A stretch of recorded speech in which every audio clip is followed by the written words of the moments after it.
Is the night when no man can work pointing to a time near the end when no one can become saved? Or is it the night when Jesus departed this world after suffering for our sin?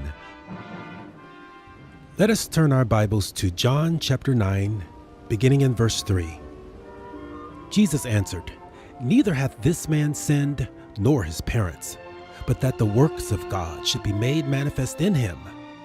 I must work the works of him that sent me while it is day. The night cometh when no man can work. As long as I am in the world, I am the light of the world."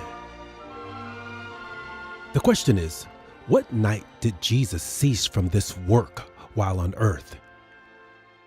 Well, according to Matthew chapter 26, verse 31, the night is the time that Jesus began to suffer for our sins. And at that same time, his sheep were scattered. Then said Jesus unto them, "All ye shall be offended because of me this night. For it is written, I will smite the shepherd, and the sheep of the flock shall be scattered abroad. But after I am risen again, I will go before you into Galilee." Now, anytime we read about the scattering of the sheep and the smiting of a shepherd, it indicates that the true gospel is not going forth. For example, here Jesus quoted Zechariah chapter 13, where we read also that the sheep were scattered because the shepherds began to worship idols, that is, teach works gospels. Similarly, in Matthew chapter 9, verse 35, Jesus healed the people of their sicknesses, but then proclaimed that the sheep were scattered because they had no shepherd. But back in Matthew chapter 26, Jesus is teaching us that he is the shepherd who was smitten. That is, he is the one who is prepared to give his life for the sheep. This is revealed in Matthew chapter 26, verse 38. There we read that his soul was near death, that is, in hell, according to Acts 2:27. And as a result, he could not perform the works of healing. Then in verse 45, Jesus refers to that night as an hour. Then cometh he to his disciples and saith unto them, "Sleep now, and take your rest. Behold, the hour is at hand. The Son of Man is betrayed into the hands of sinners." Additionally, in John chapter 13, verse 1, Jesus characterizes this hour as a time when he is ready to depart this world.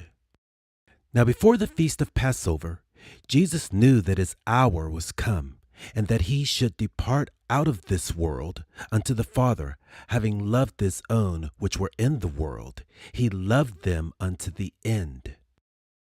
So this language agrees perfectly with John chapter 9, verse 4, where we learn that Jesus was able to work as long as he was in the world, shining forth as the light of the world. But when we come to that night or that hour, we see that Jesus will depart this world to indicate that he is no longer doing the works of salvation. In fact, we know when Jesus died on the cross that he gave up the ghost to signify that he had indeed departed this world. But remember, during that night in which he suffered, he commanded his disciples to meet him in Galilee. What is the significance of Galilee?